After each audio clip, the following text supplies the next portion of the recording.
Imaginez un jeune homme dans une ville bruyante, où chacun fait la sourde oreille au murmure de Dieu. Ce jeune homme était Jérémie, un prophète qui a fait face à un rejet et un désespoir inimaginables. Mais que diriez-vous si je vous disais que son histoire est la clé pour trouver l'espoir dans nos temps les plus sombres? Pourquoi Jérémie, malgré ses difficultés, est-il devenu un phare de foi pour des générations? La réponse réside dans le message inébranlable d'amour et de rédemption de Dieu qu'il a partagé, nous rappelant que même les plus brisés peuvent être guéris. Alors, rejoignez-nous aujourd'hui pour explorer les profondes leçons de la vie de Jérémie qui peuvent transformer la nôtre. N'oubliez pas de vous abonner et de partager dans les commentaires d'où vous venez et comment Jésus a béni votre vie. Souvenez-vous, Jésus est avec vous, qu'il vous bénisse abondamment. Le voyage de Jérémie commence dans la petite ville d'Anathoth, nichée dans les terres tribales de Benjamin. Anathoth n'est pas un endroit ordinaire. C'est une ville dotée d'une riche lignée spirituelle, connue pour ses habitants prêtres. Issu d'une famille de prêtres, Jérémie était naturellement imprégné d'une tradition de service spirituel et de leadership.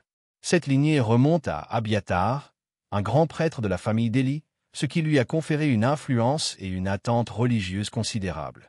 Cependant, la vie de Jérémie était destinée à un but bien plus vaste que les devoirs habituels d'un prêtre.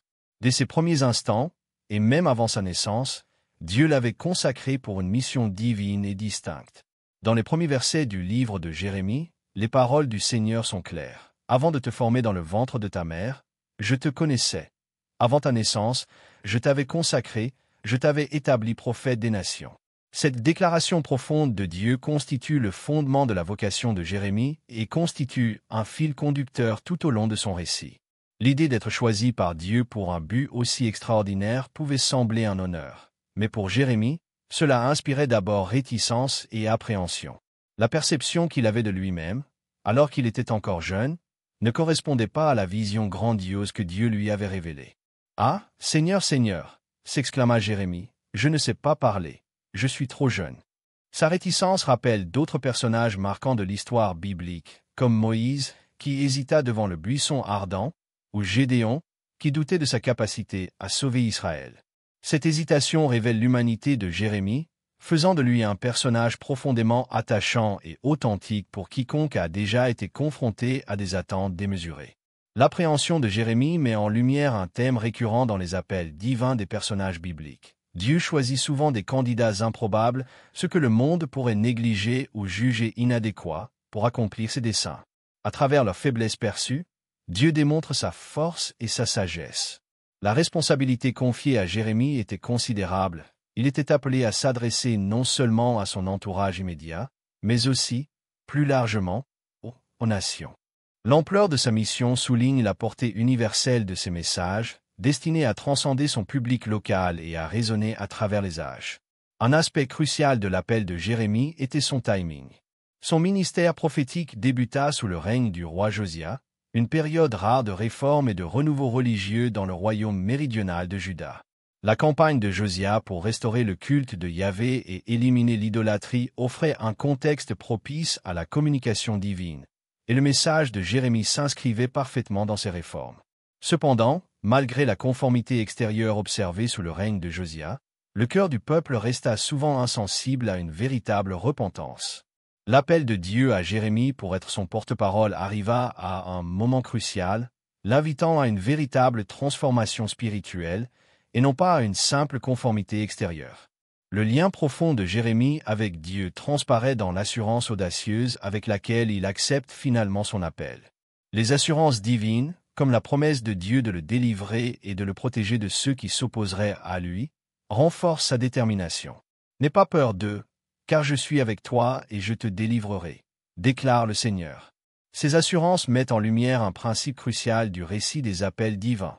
La présence de Dieu accompagne ses desseins, équipant et fortifiant ceux qui l'appellent. Si l'hésitation initiale de Jérémie est compréhensible, le récit se poursuit et dépeint un jeune homme qui assume son rôle prophétique avec une confiance et un engagement croissant. Ces expériences trouvent un écho chez d'innombrables personnes qui ont été appelées à diriger ou à servir dans des moments difficiles. L'appel de Jérémie sert non seulement de récit historique, mais aussi de modèle inspirant pour accomplir le dessein divin au milieu de l'incertitude et de la peur. Les premières années de la vie de Jérémie à Anathoth, intimement liées à sa vocation, offre un tableau saisissant de l'intention divine, des réticences humaines et de l'abandon total à la volonté divine.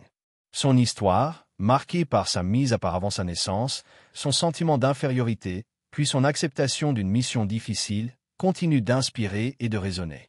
Elle souligne la puissance de Dieu pour rappeler, équiper et soutenir ceux qui sont prêts à faire confiance à son plan suprême, même lorsque le chemin est incertain et semé d'embûches. En Jérémie, nous trouvons un exemple profond de foi en action, d'engagement dans l'inconnu avec la conviction que le dessein de Dieu est toujours plus grand que nos peurs et nos limites. Le ministère de Jérémie fut un long et ardu parcours, marqué par un dévouement passionné à sa vocation et de profondes luttes personnelles. Dès le début, sa mission prophétique s'inscrivit dans un contexte de bouleversement géopolitique majeur, à partir de la 13e année du règne du roi Josia. Ce fut une époque de grands bouleversements, marquée par la formidable ascension de l'Empire babylonien qui jeta une ombre sur toute la région. L'ascension de Babylone marqua le déclin de l'Assyrie, offrant à Juda l'occasion de prendre prudemment le pouvoir vacant. Pourtant, ce fut aussi une période d'incertitude et de menaces imminentes, emplie de la tension palpable d'un conflit d'empire imminent. Jérémie fut appelé à dire la vérité au pouvoir durant ces années turbulentes, guidé par l'instruction divine pour transmettre un message qui était tout sauf populaire. Ces paroles étaient avant tout un avertissement, appelant les dirigeants et le peuple de Juda à rendre des comptes pour leur manque de fidélité à Dieu. De ce fait, il trouva peu d'accueil et de refuge au sein de son propre peuple. Les élites sociales et religieuses de Juda, profondément ancrées dans leurs pratiques et confiantes dans leur identité nationale, percevaient ces avertissements comme subversifs et menaçants pour leur sentiment de stabilité et de contrôle. Dans l'accomplissement de ses devoirs prophétiques, Jérémie se trouva constamment aux prises avec de profonds troubles émotionnels. Il était profondément angoissé par le jugement imminent qu'il pressentait et par le refus obstiné du peuple d'écouter les avertissements. Son angoisse lui valut le surnom de « prophète qui pleure », un titre qui traduisait parfaitement l'intensité de sa douleur. Dans Jérémie 9:1, il se lamente. « Oh, si ma tête était une source d'eau et mes yeux une fontaine de larmes! Je pleurais jour et nuit les morts de mon peuple. » Ce verset biblique illustre de manière poignante le poids émotionnel qu'il portait en observant avec désespoir la marche involontaire du peuple vers la destruction. Le coût personnel de son ministère fut considérable. Jérémie essuya le rejet non seulement de la classe dirigeante, mais aussi des citoyens ordinaires qui voyaient ses prophéties comme les tristes effusions d'un détracteur. Dans les lieux sacrés où l'on s'attendait à la compréhension et à la camaraderie, il rencontra antagonisme et persécution. Son appel à la repentance était si contraire à la tendance dominante à la complaisance et au péché qu'il suscita des réactions hostiles. La vie de Jérémie était menacée, et il fut souvent l'objet de moqueries et de complots. L'un des épisodes les plus poignants de son ministère eut lieu lorsqu'il fut saisi par ses adversaires et jeté dans une citerne, un puits d'eau abandonné situé dans la cour de la maison d'un haut dignitaire. Jérémie 38:6 raconte: « Ils prirent Jérémie et le jetèrent dans la citerne de Malkija, fils du roi, qui était dans la cour de la garde. Ils descendirent Jérémie avec des cordes dans la citerne. Il n'y avait pas d'eau, seulement de la boue, et Jérémie s'enfonça dans la boue. Ce n'était pas seulement un acte de cruauté, mais un geste symbolique destiné à le réduire au silence, à enterrer sa voix dans les profondeurs de l'oubli. Pourtant, même au milieu d'une telle adversité, la détermination de Jérémie ne faiblit pas. Ses cris depuis la fosse illustrent à la fois son humanité et son engagement indéfectible envers sa mission. Là où d'autres auraient pu céder à l'amertume ou au désespoir, Jérémie trouva du réconfort auprès du Seigneur. Les Écritures ne rapportent pas en détail ses prières depuis les profondeurs de cette boue, mais elles font écho aux psaumes de lamentation, des cris de délivrance qui reflètent une profonde confiance en la justice divine et son calendrier. La libération physique de Jérémie de la citerne par Ebed-Mélec, un allié improbable, témoigne de la providence divine, même dans les circonstances les plus difficiles. Ce moment de sauvetage reflète un thème biblique récurrent, l'intervention divine et le soutien de ceux qui sont injustement persécutés pour la justice. Malgré les épreuves, le ministère de Jérémie fut marqué par une proclamation inébranlable de la vérité. Il a conservé une loyauté indéfectible envers le message de Dieu, illustrée par sa détermination à s'exprimer, quel qu'en soit le prix personnel. Sa fidélité témoigne avec force de la résilience de l'esprit humain ancré dans une foi profonde et inébranlable dans le dessein de Dieu. L'histoire de Jérémie est donc celle du courage face à l'adversité, celle d'un appel accompli au travers des larmes et des épreuves. Elle nous interpelle, nous invitant à réfléchir à nos propres vies et aux résistances que nous pouvons parfois rencontrer lorsque nous défendons la vérité et l'intégrité. Son héritage nous incite à réfléchir à la profondeur de notre engagement envers nos convictions et au courage nécessaire pour y rester fidèle, surtout lorsque le chemin est semé d'embûches. En approfondissant ces messages et ces prophéties, nous verrons comment le dévouement indéfectible de Jérémie a préparé le terrain pour ses paroles profondes, à la fois d'avertissement et d'espoir. Sa vie illustre l'interaction complexe entre la justice et la miséricorde divine, appelant chaque génération non seulement aux larmes de repentance, mais aussi à une foi audacieuse capable de résister aux tempêtes les plus violentes.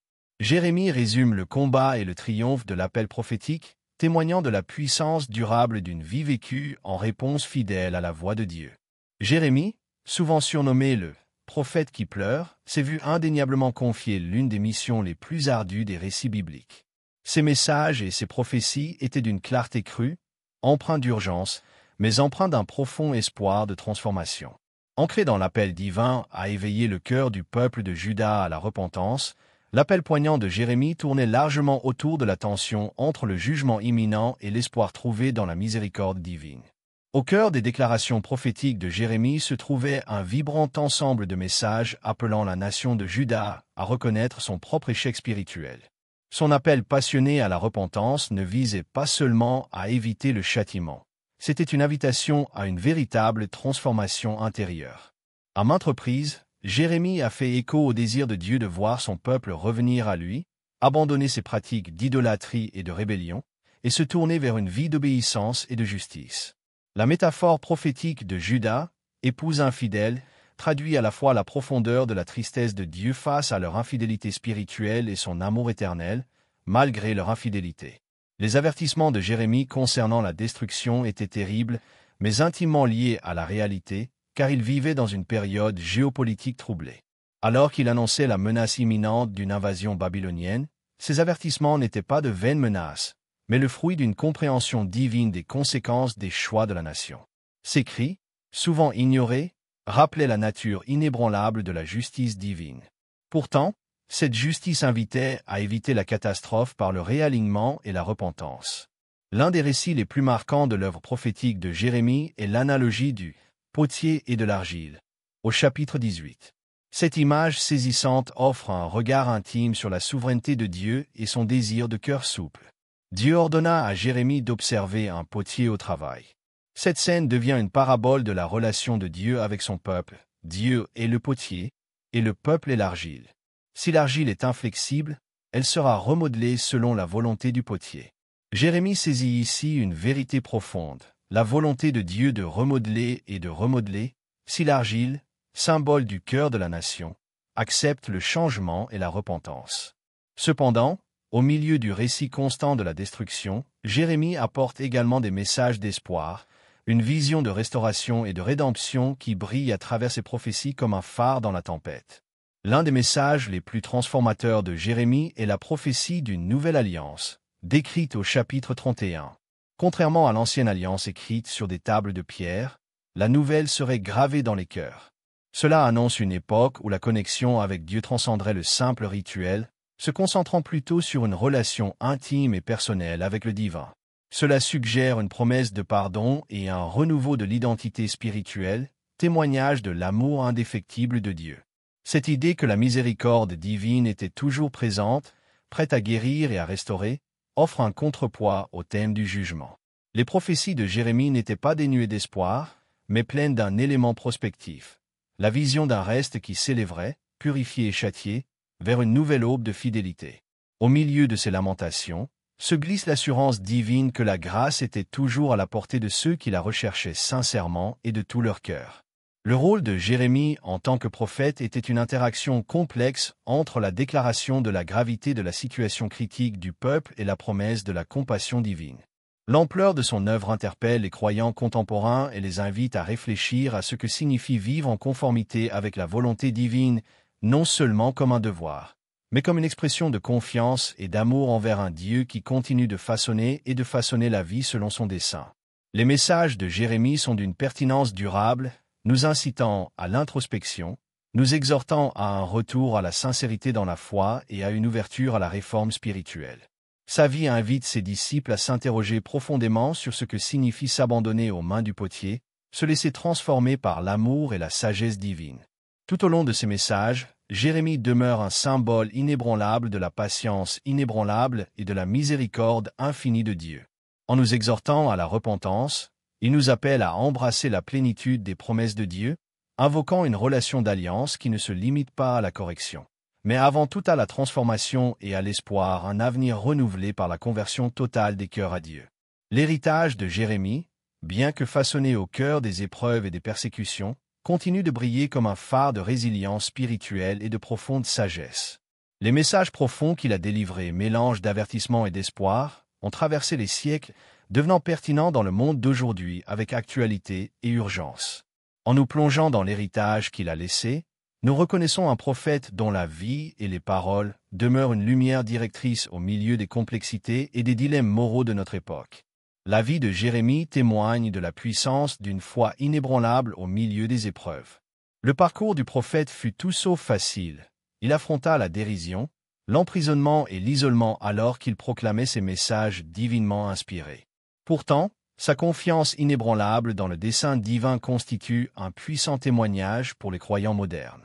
Cette résilience peut devenir une source d'inspiration aujourd'hui, nous encourageant à rester fidèles à nos valeurs et à nos convictions, même face à l'opposition ou au scepticisme.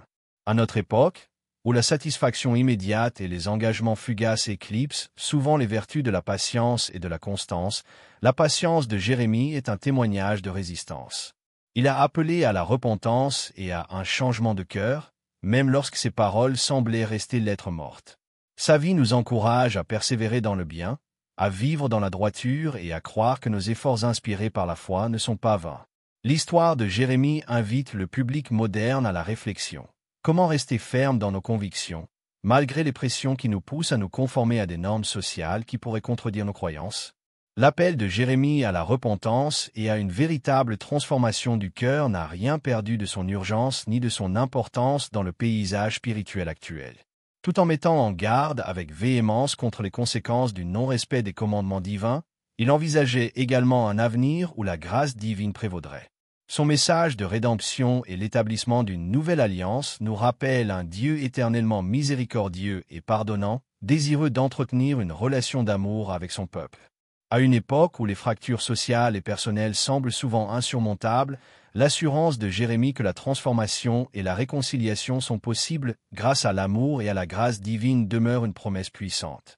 Le monde moderne est confronté à de nombreux défis, incertitudes économiques, conflits sociaux et ambiguïtés morales, pour n'en citer que quelques-uns. Les enseignements de Jérémie sur la confiance en la providence divine trouvent un profond écho dans un tel contexte. Sa conviction que les plans de Dieu visent, en fin de compte, le bien-être et la restauration de son peuple offrent réconfort et espoir à ceux qui font face à des difficultés particulières. Tout comme Jérémie avait confiance en la bonté et au dessein suprême de Dieu, chacun d'aujourd'hui peut trouver paix et assurance en croyant que, quelles que soient les circonstances immédiates, la providence divine œuvre pour son bien ultime. Le symbole immuable du potier et de l'argile, central dans les messages de Jérémie, illustre magnifiquement le concept d'être façonné par des mains divines. Il constitue un rappel poignant de l'humilité et de l'ouverture nécessaires pour permettre à Dieu de façonner nos vies selon sa volonté. Cette métaphore incite l'individu moderne à se soumettre à l'œuvre divine, à faire confiance au processus de transformation et à rester ouvert à la direction divine, même lorsque les circonstances semblent inconfortables ou incompréhensibles. Le parcours prophétique de Jérémie enseigne la valeur de la résilience spirituelle et la nécessité de maintenir une perspective centrée sur la foi dans un contexte sociétal en constante évolution. Sa vie pousse les croyants modernes à s'arrêter et à réfléchir. Nos vies sont-elles orientées vers la fidélité et la confiance en un plan supérieur, ou sommes-nous influencés par les promesses éphémères et souvent erronées du monde? Son exemple nous appelle à trouver des moyens d'intégrer la sagesse divine au quotidien, en affrontant les défis avec courage, patience et un engagement indéfectible envers l'intégrité spirituelle. Alors que nous poursuivons notre chemin de foi, l'héritage de Jérémie nous rappelle sans cesse que Même si les épreuves peuvent survenir et que le monde peut parfois paraître sombre et intimidant, la foi recèle une force indomptable. Ces messages encouragent la réflexion continue, la prière et un effort concerté pour incarner les vertus de la grâce, du pardon et de la confiance divine dans nos vies. Ce faisant, nous nous alignons sur un héritage de sagesse et de résilience divine qui non seulement honore le passé, mais influence aussi un avenir fondé sur la profondeur spirituelle et une fidélité indéfectible.